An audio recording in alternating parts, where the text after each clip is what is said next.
Long-term survival in Project Zomboid requires efficient and sustainable methods of securing food. Scavenging won't cut it forever, as eventually things will either go bad or you will simply run out of places to scavenge, while farming takes a long time to see the fruits of your labor.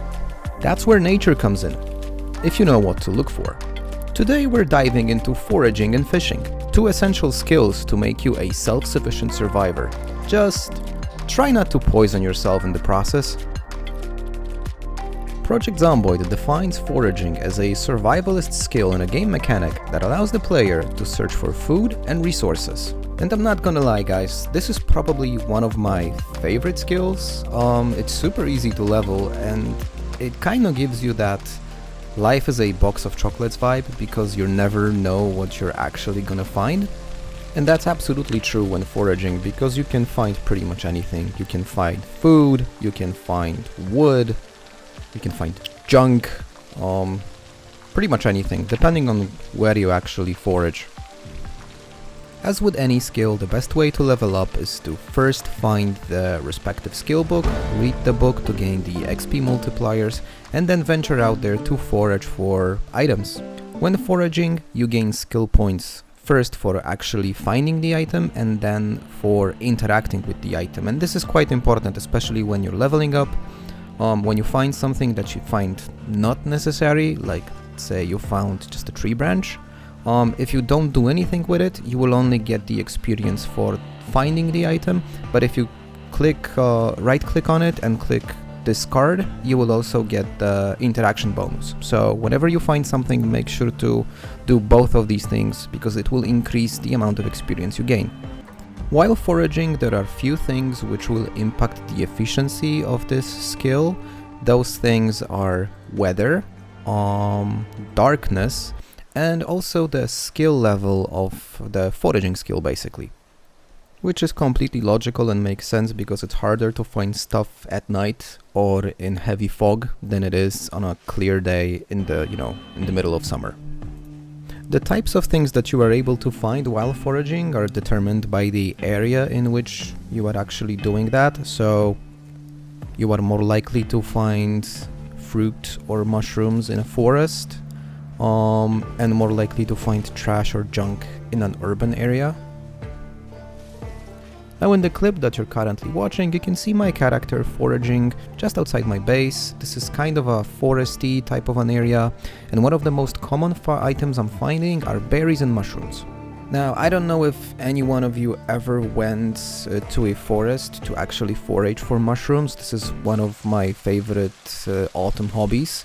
But those of you that did know that not every mushroom and not every berry is edible, and some of them can actually kill you. And the same thing can happen in Project Zomboid.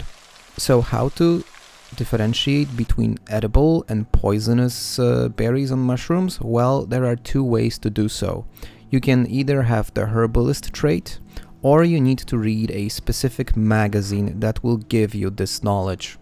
Now, the magazine's name is Wilderness Survival, and if you plan on, being serious about foraging and you do not have the herbalist trait, well, this is an absolute must-have, and you should not do foraging unless you first read through the magazine, because you will miss out on so much valuable loot that you can simply find. And as visible in this example, after my character read through the magazine and found some berries, there is this green skull right next to it. It means they're poisonous. I would personally not consider eating them, even if your character is hungry. And these mushrooms are perfectly fine and edible. I will use them actually later on to make a mushroom soup, which is one of the dishes I really like to eat in real life. And like mentioned before, leveling foraging is super easy, as whenever you find a more rare item like these animal teeth, this black sage or the carrots, they give massive amounts of XP, like hundreds, so it's really fast and simple skill to level up. And the last thing to take into consideration while foraging, you will get hurt from time to time by crossing more dense trees.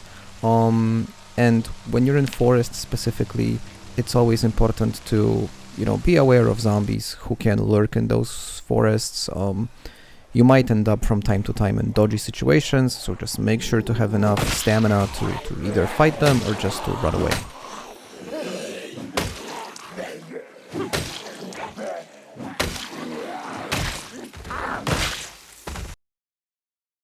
Now, I'm not much of a fisherman myself, but my father-in-law is probably a grandmaster fisherman. Now, the game defines fishing as a survivalist skill and an activity that allows the characters to use a fishing rod combined with a bait to catch various types of fish. So let's quickly go over the basics. There are two types of fishing rods, the actual fishing rod, and if you're unable to find one, you can also craft a makeshift fishing rod. And three types of baits, them being either like artificial fishing tackle, a live little bait fish, or any kind of an insect which you can find by foraging as an example. Now there is one more fishing technique which I won't cover in this video, which is called spearfishing. I've never tried it, but if you have any experience with spearfishing, let us know in the comments how effective it is. Now you should start every single fishing trip by getting the most necessary fishing supplies, and those are a surplus of snacks and a few beers. And once we have those with us, we can grab our fishing gear and head out to a body of water to fish. As you can see, I was lucky to find this really cool tackle box where I keep all of my fishing equipment, and I will also be taking 2 fishing nets with me to set up fish nets for the night. And just a quick note on the fishing rod itself. Normally you shouldn't have much troubles finding fishing rods. They are quite common in bait shops, but also in like convenience stores and places like that. If you have, however, any issues finding fishing rods, you can also craft one. But in order to do that, you need to find the Angler magazine. I think it's the June issue. So either that or just craft your own fishing rod. Now the fishing itself is, you know, really straightforward. You grab your fishing rod, you grab your bait, you put them together, and then you fish. It seems easy, but in fact there are some things you need to know that will make your fishing much more efficient and much less time consuming actually. So if you value your time and don't want to waste hours just, you know, looking at the bobber standing on the shore of a lake or a river, here are a few things you need to know and understand. The type of bait you are using is going to impact the efficiency of your fishing. Your skill level will also have an impact on the efficiency of your fishing. And one of the things which I think is not really mentioned is the area to which you cast your bait actually makes a massive difference. So in this example you can see my character just standing there waiting for God knows what, not being able to catch anything. While in this second example you can see him actually casting towards an active area of the water.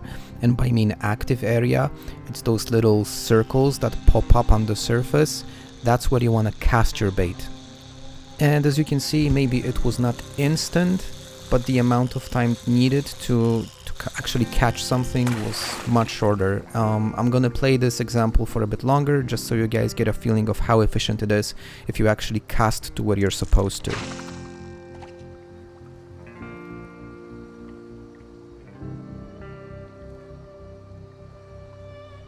And it took me a while to figure this out, but it's a massive game changer, so yeah, make sure you do the right thing here.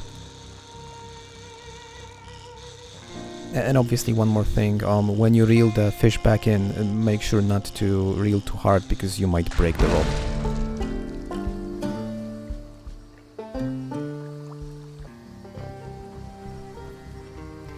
One more thing which is definitely worth doing, especially if you've found fishing nets, and again if you haven't, you might craft them, but you will need to find the respective magazine. But setting up fishing nets is highly recommended. I usually do that when I'm done with the fishing for the day. I would set up my nets, put in bait in those nets, and when I come back on the next day to continue fishing, I will likely find something inside those fishing nets.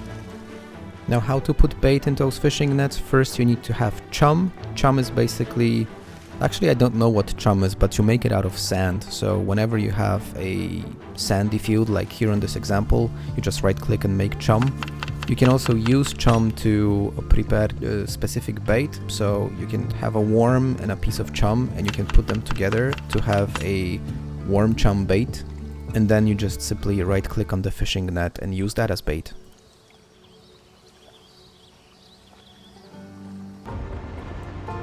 So my guy came back to the same spot the very next day to check the fishing nets and see if we've managed to catch anything in those fishing nets. And we got lucky in the first one. We've actually managed to catch mussels. I was hoping for small bait fish which I could use to try and catch a pike, but yeah, mussels will do fine. Now the second trap, the second fishing net, I think I failed with setting up the bait because it was empty. So if you've watched my tutorial on maintaining weight of your characters, you will already know how important a balanced diet is, and fish are a great source of protein and fats. And fishing is a really low effort and a quite pleasant activity that you can, do to secure a constant supply of fresh meat for your diet. So that covers part 1 of my outdoors lesson. The second part, which we'll release later on, will cover the topics such as hunting and trapping. I really hope you found this tutorial informative and useful. If so, let me know by leaving a like or dropping a comment. I will really appreciate it. But for now, I'm Gertrix. Cheers, guys.